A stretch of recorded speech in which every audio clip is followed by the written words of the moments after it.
Well, Iran has threatened Trump it would activate sleeper cells in the U.S. if attacked. A new report by Kristen Taylor here on the Gateway Pundits Week in Review. My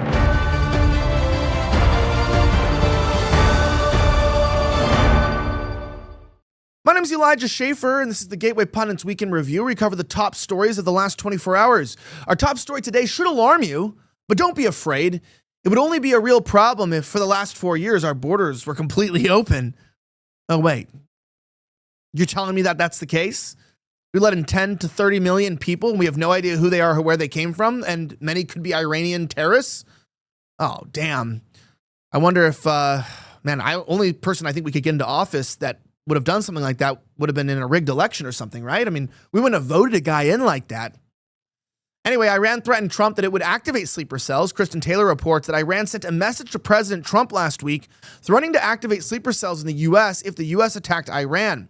According to a report by NBC News, after diplomacy was rejected one more time by Iran, Trump ignored that threat and then ordered a successful bombing of Iran's nuclear facilities that took place on Saturday. The threat was conveyed to Trump by an intermediary at last week's G7 meeting in Alberta, Canada. Trump cut short his stay at G7 and returned to Washington for deliberations on whether to take Iran's nuclear facilities out, which we're finding now probably actually didn't happen. Check out this news report from Fox where they discuss what happened. It's rather alarming. Listen to Tom Homan discuss the Iranian sleeper cells in the U.S. Watch. Can you assess that issue particularly? How many Iranians are in the country that are in sleeper cells trying to do bad to America right now? Well, look, you and I have talked about this many times. I said the last 4 years, my biggest concern was this open border was the biggest national security vulnerability this country's ever seen. So I pulled numbers this morning just from a CBP under Joe Biden. There was 1,272 nationals of Iran released in the country between OFO and the Border Patrol. And you compare that to the Trump administration, zero. Right, zero releases. And right now, because of President Trump's leadership, we have the most secure border in my lifetime, most secure border in the history of this nation. So we have a secure border. That was President Trump's big win on securing this nation. So we're not releasing people in this country. Special interest aliens aren't crossing that border undetected. But under Joe Biden, we had over 10 million people cross that border. But my biggest concern from day one, beyond the fentanyl, beyond the sex trafficking of women and children, were the 2 million known gotaways. Over 2 million people crossed that border. We don't know who they are, where they came from, because they got away, because Border Patrol is so overwhelmed with the humanitarian crisis that Biden created that over 2 million people crossed the border and got away. That is my biggest concern, and that's what created the biggest national security vulnerability this country's ever seen. And you have that on surveillance, seeing people get away. Do you have a sense of where they went? No, the intelligence community under President Trump has been on this since day one. What gives me any comfort at all is that you don't have Christopher Wray there, you got Kash Patel there. You don't have Alejandro Mayorkas there anymore, you got Kristi Noem, and you certainly don't have Kamala Harris as a border czar. So President Trump brought a great team, been on this since day one. Do we know where every one of the 2 million are? No. We don't know who they all are. We don't know why they're here, where they came from. But we do know Border Patrol intelligence for the last 4 years, they found prayer mats south of the border. They found identification from people from Iran, Turkey, Uzbekistan, Syria, south of the border. So we know that some terrorists have crossed that border. We'd be a fool to think zero cross. The thing is, though, we got President Trump as a commander-in-chief who's put all resources on that. That's why President Trump from day one, ICE operations, despite what the left media says, he has been focused on national security threats and public safety threats. And between ICE and the Bureau, we've removed thousands of national security threats because of President Trump's leadership on this. Yeah. Right, and so he talks about President Trump's leadership. Okay, what is kind of weird, though, is that, a lot of people were talking about the sleeper cell activity. I watched some videos that showed illegal immigrants coming through the border, and they're like, where are you from? I was like, I'm from Iran. And by the way, Persians are not stupid. These are not cave people. And I think people don't understand that. It's like Arabs invented calculus, I believe. And they also invented like the sailboat. These are not dumb people just because of inbreeding, right? That's a problem. A lot of because of Islam and inbreeding and extremism, the caliphate has sort of dumbed down. Reminding you, though, white people are on the same trajectory. Have you seen what's happened to our empires and our people? I mean, we're not inbreeding, but, we've been dumbed down by Charlie XCX, and like, I don't know, MTV. I don't know if that's still around. But it's like, look, the caliphate in 6th and 7th century were like major empires. They pushed into Europe. Like the Arabs, are not dumb. And Persia isn't, even though like Persia, kind of like Egypt, isn't really Persian or Egyptian, right? They're more like Arab now. There's still a lot of Persians that exist, and they're not dumb people. In fact, most women walk around with their hair uncovered in Tehran. I bet you didn't know that. They've secularized, modernized in a lot of ways. And no, I'm not an apologist for Iran. My point is I'm saying I think people don't realize how bad things could get. And also, this is going to be very, very hard to say how much terrorism our country is going to allow to happen in our country in order to raise international support for an international war. Like, that's a possibility. Remember that? Remember from 1994 to 2001, the neocons wanted to bomb Iraq. And then in 2001, when we got hit, they tried to convince Bush to bomb Iraq before Afghanistan. Yeah, I was just reminded about that recently. And then eventually got the war with Iraq that they always wanted. So, sometimes I'm not saying anyone did 9/11. I'm not saying anyone allowed it to happen, but let's just say they never let a good opportunity or a good crisis go to waste, right? That's what they always say. In this war, a lot of people want to take down Iran for various reasons, and Americans don't have the stomach for it. Charlie Kirk just did a poll, and 2/3 of over 3 million people in America said they don't want boots on the ground. They don't want a war with Iran. But I mean, look, you blow up a school of children or something like that, maybe even I'm going to start feeling sentimental, right? You kill my kid, you see me on the news, I'm going to be angry. And, you know what I mean? I'm just saying, be careful, because the psyop in the international war is going to be strong. Now, that being said, remember, the Trump never surrender gold sneakers are a bold, patriotic statement with a gold finish and red and white blue accents.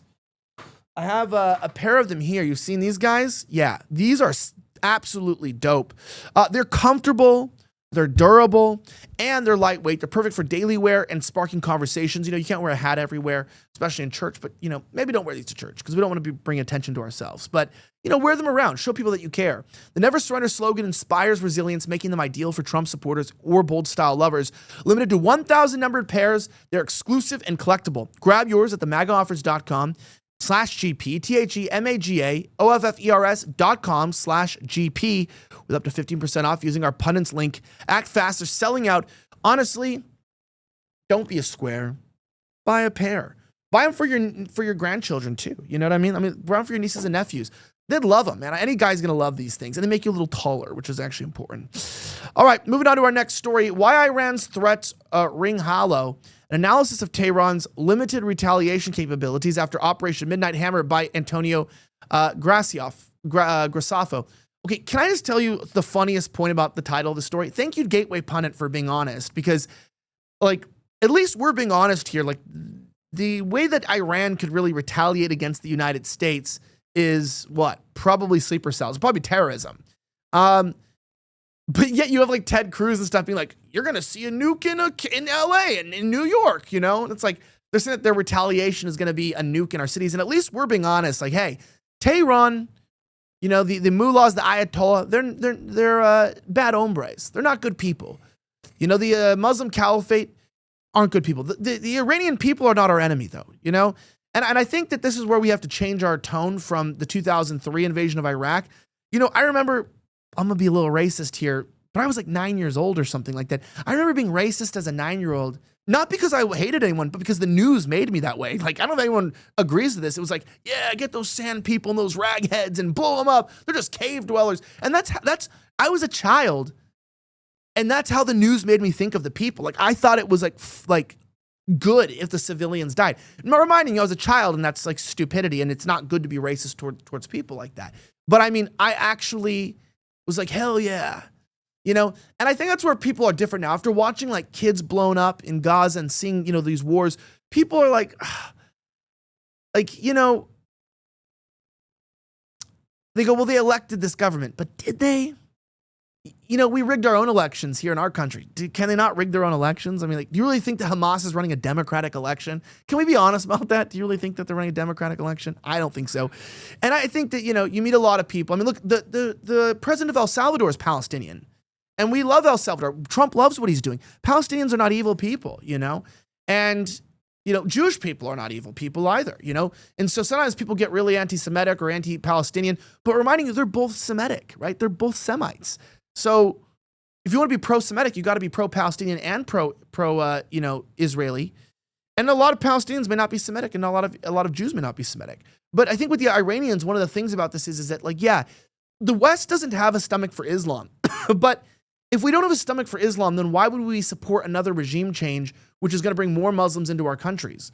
Why do we have all these Muslims in England? It's the Clergy plan. It's about, you know, replacing the native population, creating this easily controlled Western, you know, hemisphere. But also, it's from these regime change wars. It's really what it is. And who do these regime change wars benefit? Well, not us. World War II didn't even benefit the UK. Winning World War II destroyed the United Kingdom. I mean, whether you're happy we won or not, I mean, that's a question. But again, I always think in World War II, everybody lost, right? I don't think the world won. What happened after World War II? The communists got control of the world. We've been infiltrated and fighting communism since. If only we had defeated communists, that would have been the wiser decision, I think. And then we could go for the evil people in Europe, right? I think we could have gone. I think communism was a bigger threat. But, you know, now we're stuck with it. And now they lead our school boards and are in our government. Anyway, it is interesting here that Operation Midnight Hammer, the United States has successfully degraded Iran's nuclear program. While Iranian officials are threatening retaliation, Tehran lacks any meaningful options for an effective counterattack. Yesterday's coordinated U.S. assault marked the most significant direct American military action against Iran. The operation involved 7 B-2 Spirit stealth bombers flying an 18-hour round-trip mission from Missouri, supported by 125 total aircraft in what Pentagon officials call it the largest operation. What's kind of crazy about this little background, you know, my family are historically, we're all defense contractors, right? Of course, right? Must mean I'm unfed. No, but jokes aside, my grandfather, it's top security one clearance. He's actually one of the lead engineers that helps develop the stealth technology for the B-2 bomber. That's like his legacy. And you can look him up. He helped in aeronautical key engineering and helping develop stealth components. My mother was a software engineer and analytics engineer, and she helped design the aviation software for the B-2 bomber. So it's always kind of cool. It's like, yeah, and that's why we lived in California. They worked in aviation and for Northrop Grumman. I believe Northrop Grumman probably worked with Lockheed, but Northrop Grumman is who developed the B-2. So it always feels a little bit like, you know, my family's here. We helped develop this plane. You know, my parents worked for the government and for the contractors. And to see the planes used for what they've been used for is kind of sad. You know what I mean? It's like, we want to use these planes for a force for good. And I just don't know if Iran is the best target for what we're doing, but maybe you support it, and that's totally fine.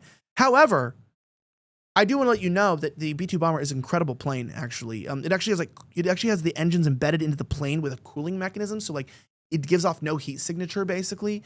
Not only does it absorb radar in its paint, which is one of the main things that my grandfather helped develop, was the actual like chemical side of things. He worked with the engineers between the shape of the plane and the paint to help it create the stealth that we needed.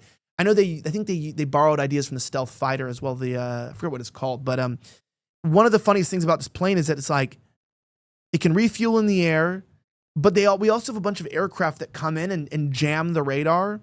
We're not jamming Iran's radar, we're jamming China's and Russia's radar.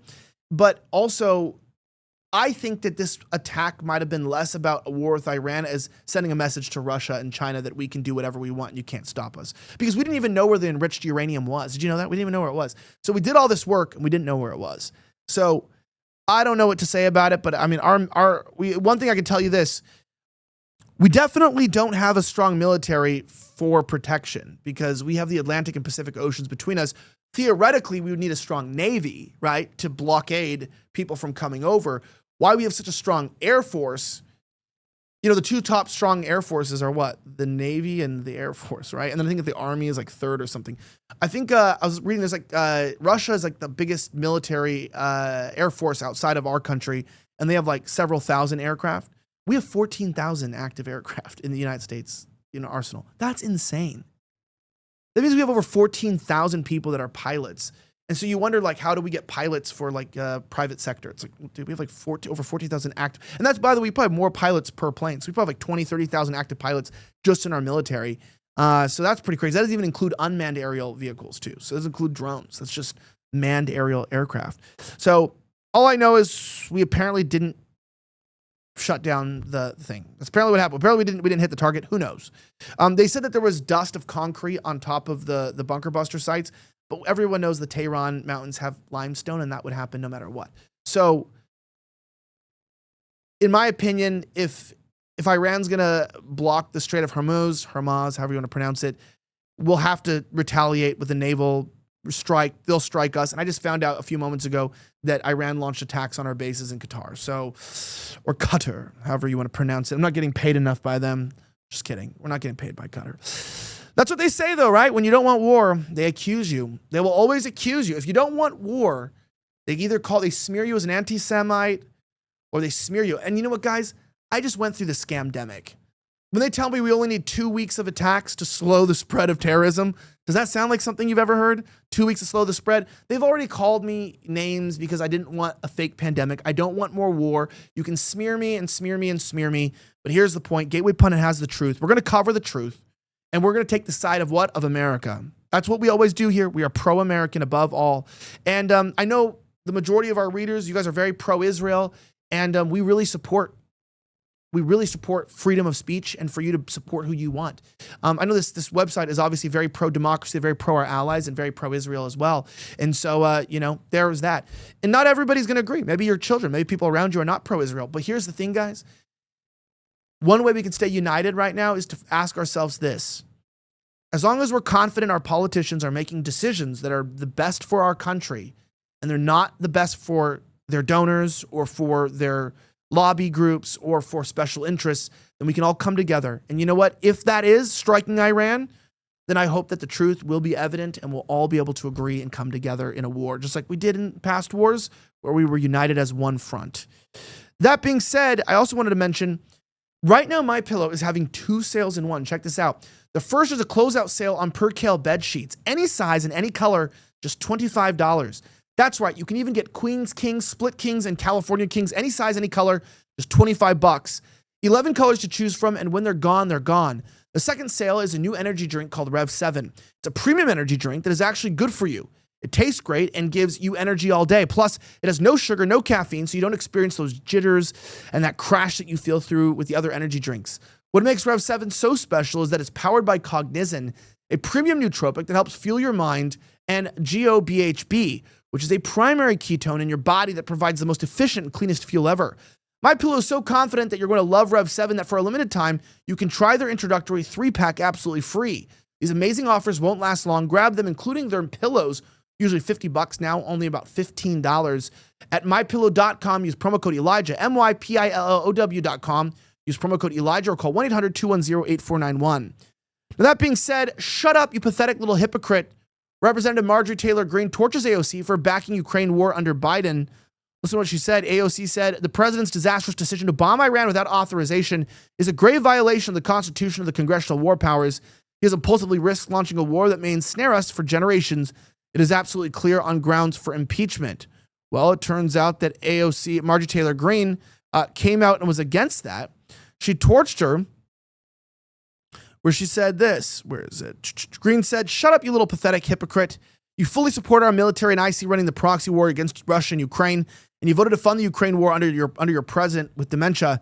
You don't get to play anti-war and moral outrage anymore. And I think that's kind of the truth. You know, I saw a lot of people on the right wing, like really against the war even in Iran, and then he bombed Iran, and everyone's like, we got to support our president. This was a great mission. People are spineless, you know, it's like they just flip flop. And I'm more in the idea that, look, I don't care if we disagree. That's fine. Just be morally consistent. Like, at least have a consistency. Tell me what you think below. Do you support the war with Iran? I'd love to hear your thoughts. Anyway, if you enjoyed this report, don't forget to join our mug club here at thegatewaypundit.com. You get this great embossed mug. My name is Elijah Schaffer. As always, have a great rest of the week. We appreciate you watching. Make sure to follow this channel, like, and comment. Have a great rest of the week, and may God bless the United States of America. I'm signing out.